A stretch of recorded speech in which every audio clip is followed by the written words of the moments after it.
Hey guys, what is going on? And welcome back to WWE Rivalries on the WWE podcast. It's Friday, October 16th, as we are just blazing through the fall here. You know, the NHL wrapped up, the NBA recently wrapped up, the MLB is well on its way to finish up the World Series, and pretty soon all we'll be left with is the NFL, which is the machine that just keeps on turning. And it's just so crazy because I remember I guess around late July when all the sports started trickling its way back into the equation and we were kind of just overwhelmed. I believe there was one weekend in August where literally every single sport was on the TV, including golf and tennis and what have you. And pretty soon we're just going to be left with the NFL. But I think the Masters are next week. I'm not very privy to what's going on in the world of golf, but I'm pretty sure that's what's going on. But if you're a huge sports fan like myself, you kind of realize that we were spoiled for a good period there in the late summer after having nothing at all in terms of content for the better part of, I would say, 4 months when COVID first hit. But look, guys, I'm glad you're here to join us. I'm really excited to get into it this week because I'm going to continue down the theme of faction rivalries, and this week we are going to take a time travel back to 2014 with the Shield versus Evolution. So yeah, a pretty way more recent rivalry than we've been accustomed to through, I guess, the first 8 weeks. I think we're 8 weeks into this rivalries experiment together. And look, I gotta say, just to this point, I know it's still relatively new and we have a long way to go here, but I cannot express how grateful and thankful I am for you guys to tuning into the show each and every week. How grateful I am for Matt to have given me this opportunity and this platform to talk about the more nostalgic things in wrestling that is just my bread and butter when it comes to WWE. So really excited to get into WWE rivalries this week between the Shield and Evolution. But before we get there, as always, I want to give my thoughts on the current product. And I'll start, I guess, with the draft because that is the biggest news. I was pretty satisfied with what they did. It seemed like a lot of mid-card guys swapped brands. For instance, going to SmackDown, I said that I wanted this to happen, and it did.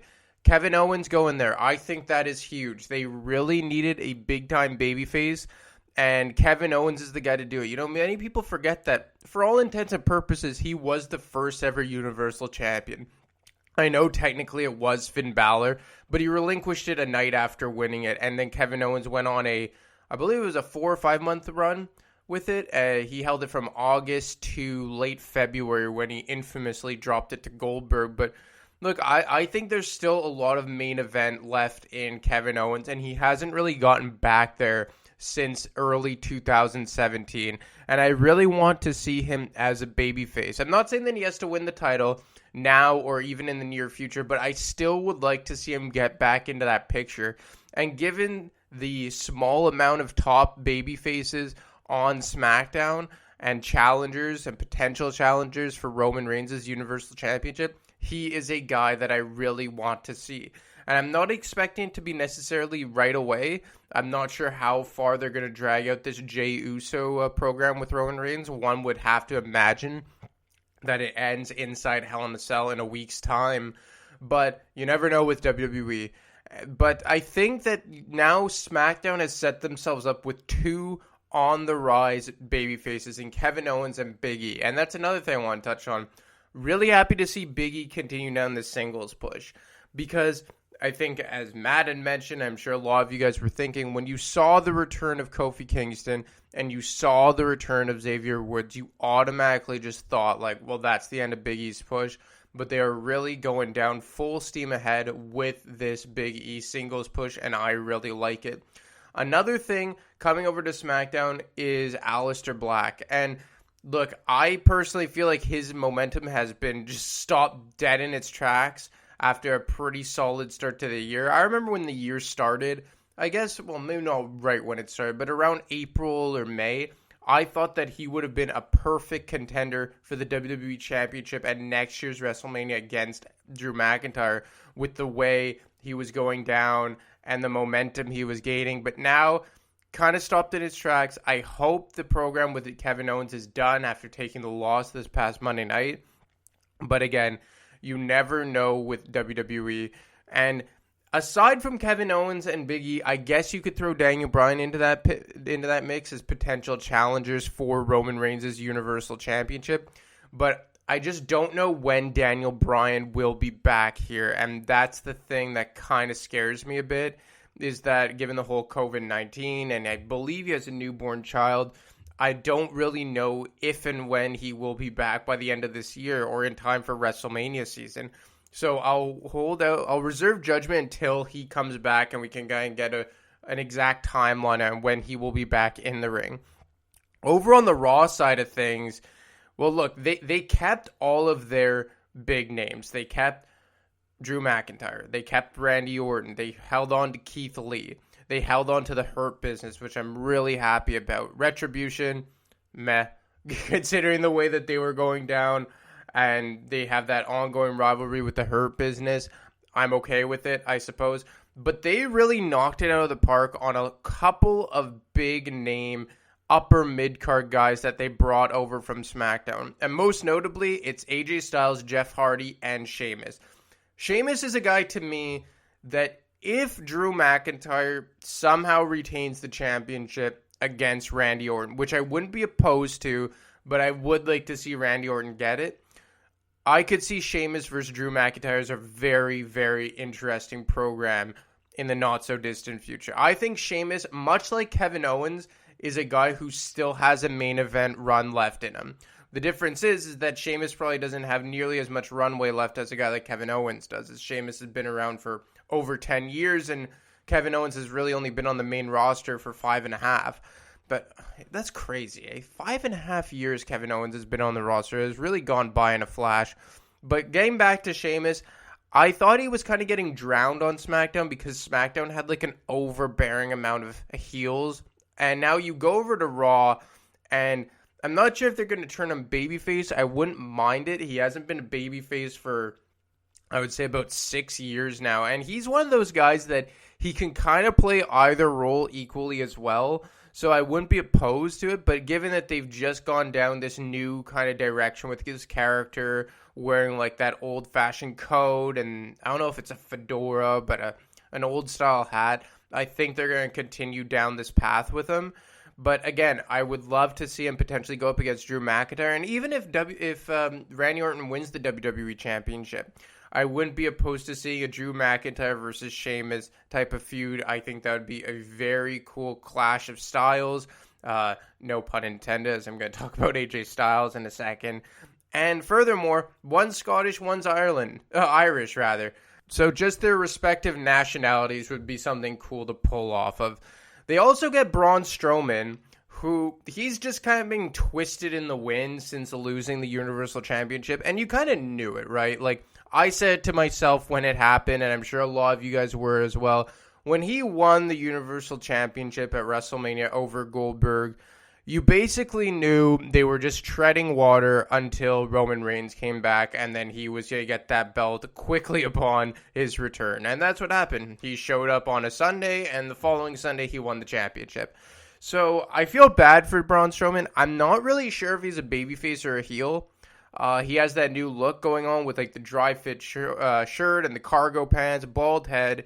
I assume that he's going to engage in a lengthy program with Keith Lee, which I'm all here for, which would make me draw a conclusion that he's a heel, but then he's facing Roman Reigns on this SmackDown for the Universal Championship. And that's another thing that Matt has been touching on a lot, but I'll just give my 2 cents on it quickly. If you're going to draft a guy to SmackDown, how can he fight a Raw champion? And vice versa, because in this case, it's a Raw guy fighting a SmackDown champion. And it just comes back to the fact of that they really don't care about the rules of the brand split, which I took a deep dive on last week when I did the whole Raw versus SmackDown from 05 review. And look, I'm not going to reiterate a lot of what Matt said because my feelings almost run parallel with his. But this is one thing that they had in the Ruthless Aggression era that I think was really good as opposed to what they have now. Nowadays, they have the SmackDown Tag Team Champions, the Raw Tag Team Champions, the Raw Women's Champion, and the SmackDown Women's Champion. Brand exclusive championships. But here's the thing. Back in the day, Raw had its own Tag Team Championship, but it was the World Tag Team Champion. SmackDown had its own Tag Team Championship, but it was the WWE Championship. Or the WWE Tag Team Championship, rather. So if those titles were interchangeable amongst the brands, and it was the same thing with the world titles, because back then they still had the WWE title, obviously, but instead of the Universal, they had the World Heavyweight, which, on a side note, I wish they had just brought back instead of creating a brand new Universal Championship, but that's neither here nor there. And when they debuted the Universal Championship 4 years ago, and it had the red strap, I said to myself, well, this is dumb, because maybe it doesn't have it in the name, but the strap itself almost makes it brand exclusive. And obviously it went to SmackDown last year and they simply just changed the strap to blue, which is fine, I guess. But to me, it just devalues the meaning of that title. But even beyond the meaning of the championship, you have Roman Reigns now defending the Universal Championship against Braun Strowman, who's a Raw guy, this coming Friday night. And I'm not against predictability, but this is just stupidity. And I don't get the point of this. Forget the fact that it's a world title match on SmackDown and not a pay-per-view. But we're just supposed to believe that Braun Strowman has a chance to win the title and bring it back to Raw. It just makes no sense. I don't get it. I don't know why they do these things. They don't think very far ahead of themselves. And, could anyone beyond the age of 8 years old really believe that Braun Strowman has a snowball's chance in hell of winning this match? And again, I'm not always opposed to predictability, but not when it coincides with stupidity. And look, it was another thing in the draft that bothered me, that when they split the New Day, I don't mind that they split the New Day. I actually really like it, as I previously said, but it's how they did it. Because the rules of the draft said factions or tag teams can get taken unless USA or Fox specifically picks a member or members. So Raw went first and picked Kofi and Xavier Woods, and then SmackDown went second and picked Big E. Would it have not made more sense for Big E to get picked first? Honestly, because you're telling me that USA only wanted Kofi and Xavier Woods, and Big E was the leftover scraps here? Again, I know they're not supposed to be wrestling GMs or very high in wrestling knowledge, but it doesn't take a rocket scientist to watch the product over, the last 5 months and say, well, Big E's the hottest commodity right now and worth the most right now. It would have made more sense for SmackDown to take Big E first, and then Raw be like, okay, well, we might as well take the New Day. Because the whole point of this split is to say, well, Xavier and Kofi are going to continue down the tag team route, and Big E's going to eventually get a mid-card to main event push as a singles competitor. And it just didn't make sense to me that Xavier and Kofi went first, because again, I know WWE doesn't think this much, but for a fan like me who's been watching for 20 years, it makes me feel that they don't value Big E as much. And I know that's not the case, but if you're going with the true integrity of a sports draft, and they're really trying to emulate how real life drafts take place in real life sports, the guy with more value and the guy who the company thinks more highly of will go first. It's just common sense. And again, it's no big deal, but it's just another thing and another example of WWE really not caring about the little details when trying to tell a story. And the last thing I want to touch on the draft before we get on to rivalries, which I know is the reason why you guys are here, and I'm sorry if I'm rambling a bit, but it's AJ Styles. And AJ Styles is a guy that, for me, has been kind of twisting away in obscurity for over a year now. And personally, I think he's the best wrestler they have right now, both in the ring and character-wise, although his character has gotten a bit stale. It seems that ever since that Undertaker program at WrestleMania, it has just been a whole lot of meh for AJ Styles. And this is a guy that I know he's only been in WWE for, I want to say, 5 years now, this coming January. But he isn't exactly young. And I think he did an interview that said that he only has about 2 or 3 years left here.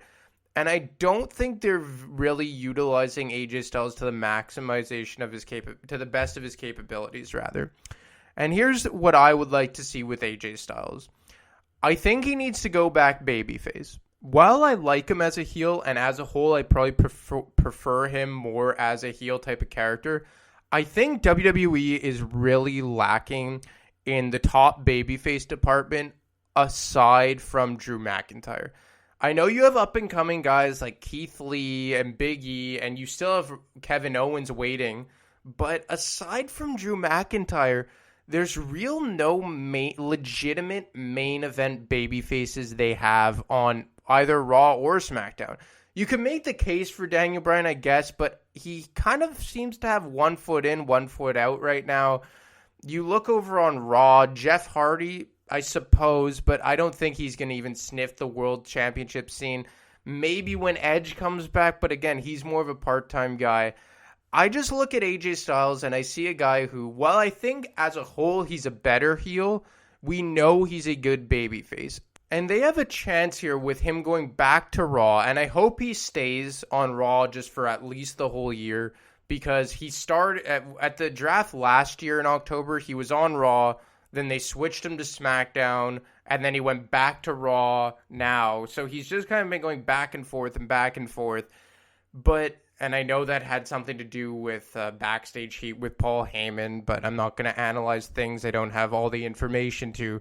But I want them to really just find him a stable place on Raw, and that should be in the main event scene. And if you're asking me, and I'm not a guy who does this a lot, that fantasy books, I'm picking AJ Styles to win the Royal Rumble. And I know you guys may say, well, why? That should be for an upcoming guy like Big E or what have you. I wouldn't be opposed to Big E or Kevin Owens winning the Royal Rumble and going on to face Roman Reigns. But this is why I want AJ Styles to win it. Because I think he's a guy that, because he spent so much time in TNA and Impact Wrestling and only really came over in his late 30s to WWE, you don't really consider him one of the best wrestlers of the last generation, when in fact he is. As a whole, since 2016, I would say that AJ Styles is the best wrestler WWE has had. And I always just could not get over the amount of chemistry he had with John Cena, both in promos and in the ring. And after John Cena left, I almost felt like AJ Styles took on that role that John Cena had as the veteran main event guy who can tag in from time to time as the world champion, but mainly had a stay in the upper mid card, kind of like what John Cena was doing from, let's say, 2014 to 2016 in the final 2 years of him being a relatively full-time competitor. And I would like to see AJ Styles win the Royal Rumble to cement himself as a legitimate star of the last generation, because he is. And I'm not saying I would want him to go on and maybe win the WWE Championship from Drew McIntyre, because I do want to see McIntyre go into WrestleMania with the WWE Championship. Even if he drops it to Randy Orton in a short period, I would still want Drew to get it back in time for WrestleMania season. But that would be a program I would really like to see. It's been a while since they did babyface versus babyface going into a WrestleMania. I think the last time they did it was Nakamura versus AJ Styles, ironically enough. But I would love to see AJ Styles versus Drew McIntyre main event WrestleMania this year. And I just think AJ Styles is a guy that would very much benefit from a Royal Rumble victory in the final couple of years of his pro wrestling career, and a guy who deserves it. I love AJ Styles, and I think for the last year or so, they have been kind of wasting him. But enough of the current product. I know I went a bit longer this week than usual, but let's get into the reason why you guys are here, and that is Rivalries. And we're going to go back to start this in 2012, late 2012, when The Shield debuted at the Survivor Series pay-per-view and interfered in the triple threat match between CM Punk, John Cena, and Ryback for the WWE Championship. And they interfered, and they ended up costing Ryback the WWE Championship. And the Shield went on for about a year of just running roughshod on WWE, and I gotta say, they are one of the main things that pulled me back into really caring about the product again. Because, like I said, I really got drawn back in 2011 when The Rock came back. But after his initial return, and he was just kind of showing up every couple of months, trying to build his program to John Cena at WrestleMania 28 in 2012. Aside from that, I really wasn't all that interested because I know a lot of people liked it, but that era, the early 2010s, was a really dark time for me, and I really just didn't care a whole lot about the product. But when the Shield showed up, it really gave me kind of a feeling from an Attitude Era. They were a faction that I could have seen in the Attitude Era or the Ruthless Aggression Era. I liked their theme song. I liked their look. I liked the tactical gear. I liked coming down from the crowd. Everything about the Shield was something that I liked, and it drew me back in. So for 2013, they were pretty much a mid-card heeled faction, and they even aligned themselves with the Authority for a short bit as kind of like the heavies for Triple H when Randy Orton had first aligned himself and, cashed in Money in the Bank on Daniel Bryan following his SummerSlam championship win at SummerSlam 2013. And then you saw Roman Reigns and Seth Rollins win tag team championships. And then you saw Dean Ambrose win the U.S. title. So they were really going full steam ahead with pushing these guys. Early 2014 comes, and they had mainly been heels. Well, actually, entirely been heels for I would say, 14 months that they had been on the main roster. But WWE started dipping their toes into the prospect of potentially turning them babyface. And we saw them have a short run-in with the Wyatt family, who obviously were full-blown heels at the time. And then they had a WrestleMania match with Kane and the New Age Outlaws, who were heels. So they hadn't done a complete babyface turn yet, but WWE was definitely dipping their toes in the water to see how the reaction from the fans would be. And you always knew with the Shield, or shortly after their debut, that if WWE ever decided to turn them babyface, the crowd would absolutely love them. Because they were guys who had perfect heel heat. All of the NXT maniacs loved them because they were big NXT guys, especially Seth Rollins. And they had a really cool vibe about them. It was just something about the Shield when they first showed up that was almost as a blast from the past, like something that we hadn't seen in quite some time in WWE, just an ulterior look. It was almost like what they're trying to do with Retribution now, except they knocked it out of the park with the Shield, and they've fallen flat on their face with WWE. And the one thing about the Shield, and their one motto, was always justice. They were the hounds of justice. That's what they cared about, and that's what they lived by. And that's how they started slowly transitioning into the babyface side of things.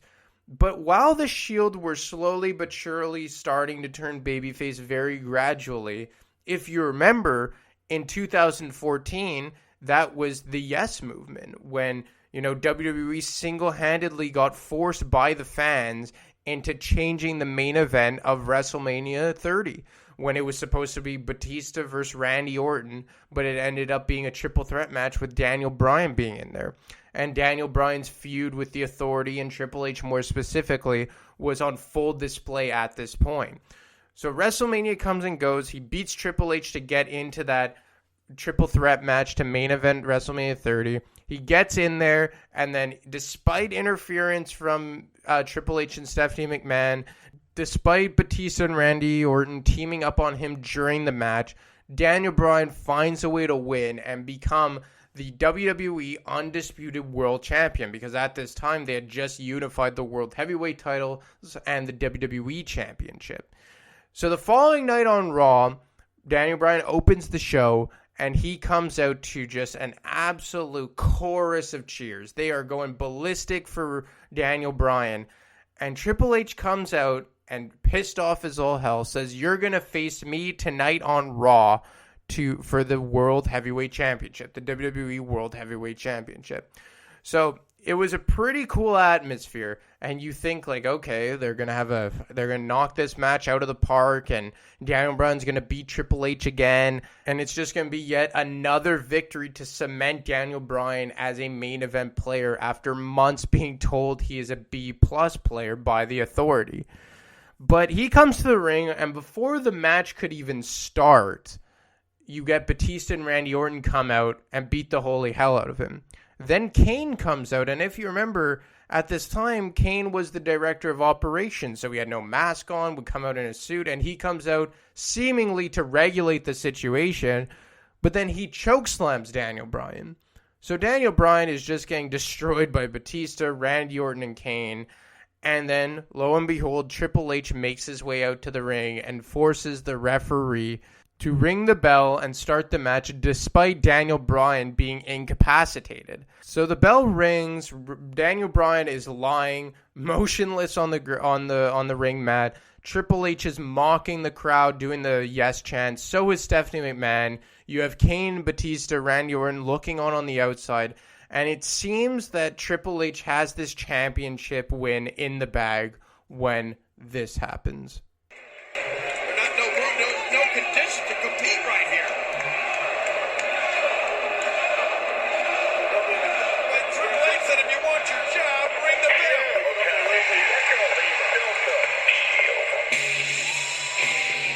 Wait a minute.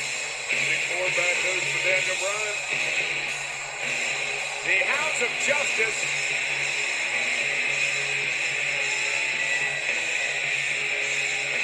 making their way into the arena.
So as you guys heard, the Shield comes out to make the save on Daniel Bryan. And it was a really cool visual this entire time because the Shield comes out to the ring and they get on one side of the ring, on the ring apron, and Kane, Randy Orton, and Batista get on the other side, and they're having a stare down with Triple H trying to mediate in the middle. And you may ask, well, why is Triple H trying to mediate? Why would he bother wasting time with the Shield? Well, earlier on in that night, he had actually informed the Shield that if anything were to go sideways, you guys were going to come in and be the difference makers and help me get what needs to be done. Because like I said, they were kind of baby faces, but they still had not fully turned and ultimately were still heels. And in the past, just 5 or 6 months prior, they had been pretty much lackeys and henchmen for the Authority. So it made sense that Triple H was trying to reason with them. You heard him telling them to, stand down, and then he's telling Kane, like, we're not breaking this down into a war, because obviously Kane had his run-ins with the Shield in the weeks leading up to it. But ultimately, Triple H turns around, eats a spear from Roman Reigns, and the Shield clear the ring and Daniel Bryan ends up getting up, nailing Triple H with the flying knee, and thus completing the babyface turn of the Shield. So the Shield go on to, pretty much keep on standing up to the Authority and doing what they have to do. And eventually they get put in a match against pretty much the entire Raw roster. Well, not the entire roster, but all of the heels in WWE, all the mid-card heels get put up against the Shield. And they get beaten down in an 11-on-3 handicap match. And at the end of this handicap match that I don't think even had an official end to it, and they're just being beaten down by all these guys, next thing you know, a very familiar music hits that we hadn't heard in about 10 years.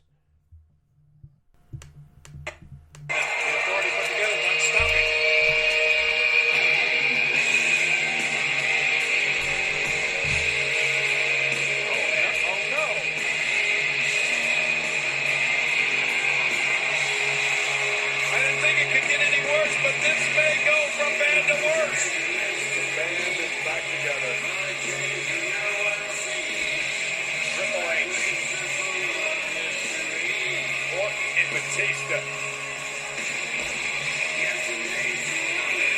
One of the strongest factions in WWE history. Known as Evolution. This can only be trouble. The Shield can only thank themselves. One of the greatest teams of all time is about to unleash hell. And apparently Evolution is joining forces for a common goal. And the Shield has now become all three of these men's problem. This yard may now belong to Evolution. Triple H calling up the dogs. Yeah, but the damage has been done. So Evolution makes its return. The first time you had seen Batista, Triple H, and Randy Orton standing side by side in 10 years.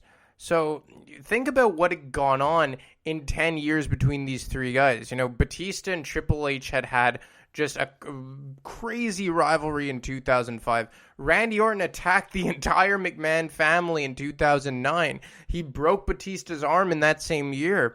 So there was no love lost between any of these three individuals. And you heard one of the commentators say it, I believe it was JBL, saying all coming together for a common goal. And like I said earlier in the podcast, is that the Shield kind of gave me a throwback to a feeling I had and that I hadn't had, rather, in close to a decade since the Ruthless Aggression era.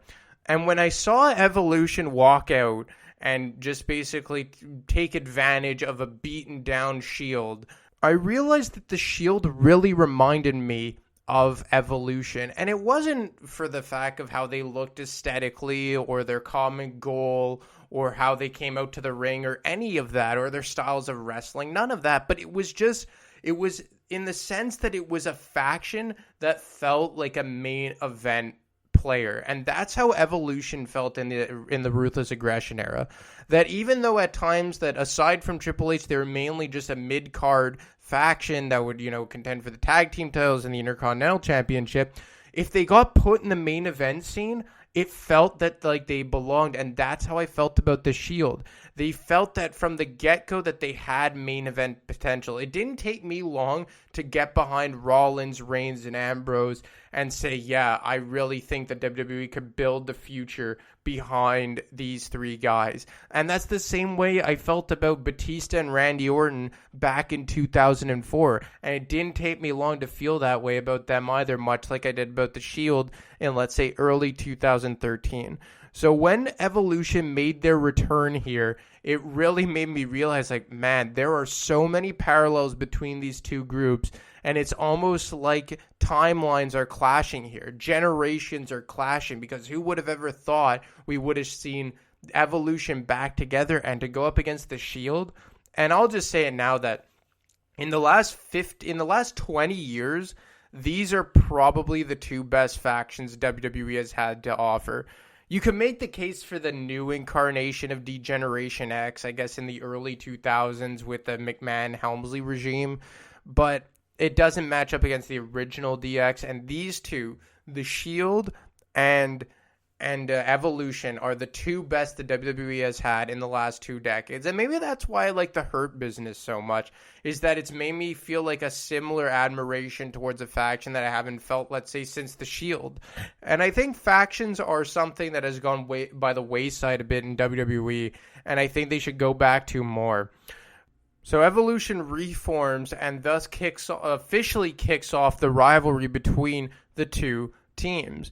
And the first encounter that they would have would be at Extreme Rules 2014, where the Shield would go over on Evolution, beating them in a 6-man tag team match.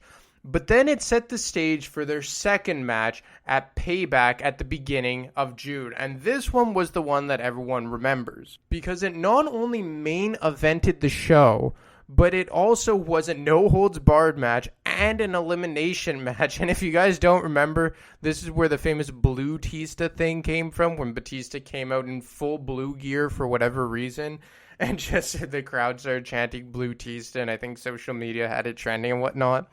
But once again, the Shield goes over on Evolution and just sweeping them in back-to-back matches. And this really solidified the Shield as a true top faction in, I would say, the history of WWE. And I'm confident in saying that because it solidified them against probably the best faction in WWE history, or at least of the last 2 decades, in Evolution. So the next night on Raw, Evolution comes out and Triple H says, we're not done with the Shield until it is no more. And that results with Batista saying, this is not what I signed up for. This is not what I wanted when I returned to WWE earlier this year. And lo and behold, he walks out on WWE and quits just 6 months after returning to the company. But Triple H was adamant that the only way that this rivalry would end is when the Shield was no more. And that's what resulted in the closing segment of that Monday Night Raw. In case you haven't figured it out yet, what I do better than anybody is adapt. Last night was plan A. Tonight, plan B. There's always a plan B.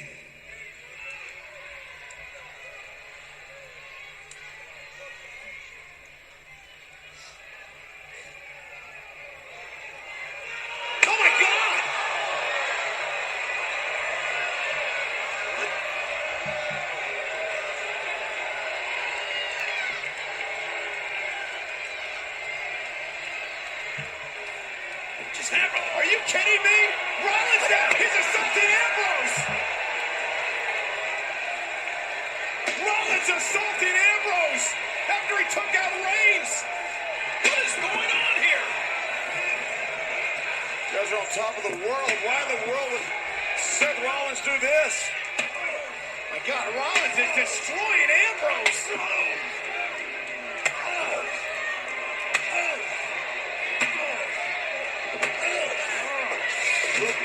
Broke that chair over. Broke that chair over Ambrose.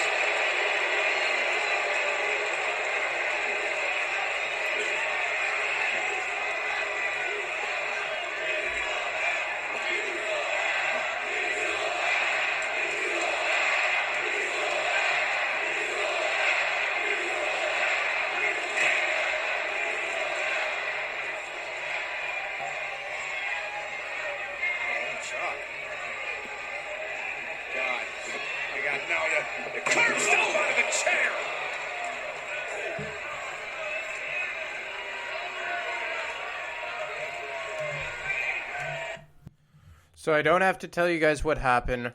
I'm sure all of you guys have watched it time and time again. Seth Rollins turns his back on the Shield and completes one of the most infamous heel turns in quite some time, thus imploding the Shield. And he beat the hell out of them with chairs, gave Dean Ambrose the stomp onto a steel chair. Then Randy Orton got in the ring, had his own little fun with the chair at the expense of Ambrose and Reigns. And thus completed the rivalry between Evolution and the Shield. And I think that this rivalry is very important for numerous reasons. Number one, it solidified the Shield as main event players and one of the best factions of all time. They beat arguably the best faction of all time in Evolution in 2 matches and did so in quite convincing ways. And getting wins over the names such as Triple H and Randy Orton and Batista is something very, very substantial in WWE, especially when you guys have never been main event players in your own right. Like, it's one thing if you've been being pushed as a single star for a couple months and then you finally go over on a big name in the company. But this was different in the sense that these guys were, by all intents and purposes, just a mid-card faction, a mid-card heel faction to boot. And seeing the fact that Creative was able to book them in 2 victories over the likes of Evolution was very telling on how WWE management felt about them. And furthermore, this rivalry ended the Shield. And I know we've had reincarnations of it over the past few years leading up to the departure of Dean Ambrose, but it never really quite felt the same. And to be honest, I felt that they just did too fast. It had only been 3 years when they did the initial reunion in the fall of 2017, and I just felt it was too much, too quick, and they should have let it breathe a bit. But I guess in hindsight, it's probably a good thing that they did it because Dean Ambrose ended up leaving and is now Jon Moxley in AEW, so they wouldn't have had the chance to now. But Evolution ended the Shield. So it's very important in the sense that they solidified them as main event players, but at the same time, they ended the faction as we knew it. And it's a very weird dynamic because you're saying, well, if they're solidifying them as main event players, but they also ended them, how could both be true? But it's because we knew at this point, maybe subconsciously, that Dean Ambrose, Roman Reigns, and Seth Rollins were all ready for prime time, at least in my opinion. And it was weird because Seth Rollins was the one who, right out of the gate, got the biggest push. And before this happened, I would have argued that he was kind of the odd man out. He was kind of the third wheel to this group. Because if I think back to the Shield in 2013 and early 2014, I looked at it and I said, well, Roman Reigns is clearly the guy that WWE likes and will likely be a babyface. Dean Ambrose has the lunatic psycho thing going on, so he's going to be a full-blown heel. And Seth Rollins is just the acrobatic guy who's excellent in the ring. And that's just my opinion on it. Maybe you guys have a differing one. But I always thought that Seth Rollins would be the least likely to have main event potential when they all broke. So when they decided to have Seth Rollins be the guy to turn on the Shield and have the most significant character development right off the bat and win the Money in the Bank briefcase shortly thereafter and get J&J security and all these things, I just found it very, very intriguing and a brilliant part on creative because, look, lo and behold, since then, Seth Rollins has become one of the most prominent wrestlers in the company. And it just really set the stage and the landscape for WWE for the following, 6 years since this happened? And lo and behold, these guys have in large part been the faces of the company. The one thing that I am kind of sad about looking back on the Shield and the dissolution of the Shield is that I really wish they would have had at least one-on-one match between any of the two of the three. Because at a WrestleMania, I would have liked to see two of the three go head-to-head at a WrestleMania that we haven't been able to see to this point. I really thought at WrestleMania 32 when Seth Rollins was out with injury and John Cena was out with injury and Randy Orton was out with injury that Roman Reigns versus Dean Ambrose would have been a perfect main event and, two Shield members, maybe two baby faces going one-on-one. but they elected to go with Roman Reigns versus Triple H, which was one of the worst WrestleMania main events of all time, in my opinion. But maybe we'll get to see it with Seth Rollins and Roman Reigns somewhere down the line. They're both on SmackDown now, so maybe, but they're both newly turned heels, so who knows if that is anything in the cards in the near future. But this feud between Evolution and The Shield was big in so many ways by solidifying them as main event players and breaking them up to send them on their separate ways as single stars. So look, guys, that's about all I got for this week in terms of rivalries. It was more of a recent rivalry that I hope you guys are good with. I know usually I do 15 plus years ago, but this was just something I'd been thinking about for a while. And I'm kind of on this kick of faction versus faction rivalries. So I hope you guys are good with that too, as opposed to the traditional one-on-one rivalries. Just trying to think about a bit outside the box. So as always, you can @ me on Twitter at @ADemarco25. You can email Matt at realwwepodcast@gmail.com. If you want to leave him questions for me, I'd be happy to answer them, or @ me on Twitter or DM me on Twitter. Some of you have DM me on Instagram. That's cool too. My handle is also @ADemarco25. Or you could leave a voicemail for Matt, and he would be glad to relay that for me. Anyway, guys, that's all I got for you this week, and I will talk to you next time.